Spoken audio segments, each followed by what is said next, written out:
don lung ruk don lo reng hia I hervel simo leng dang zi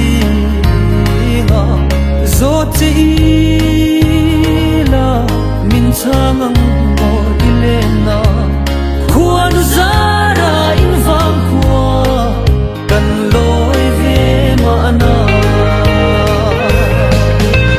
khoi lam vang khua nge ini o mel cha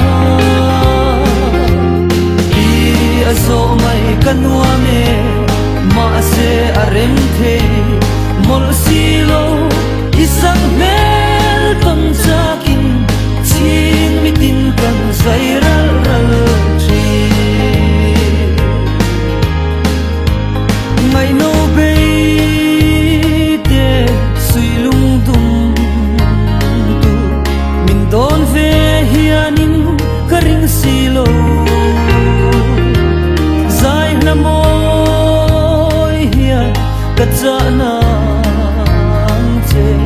parang vul ze la thang khuan dim lovin e khuan zara in vang khua kan loi ve ma na khoi lam vang khua nge ini o me cha I azo mai kanwa me ma se areng the mol silo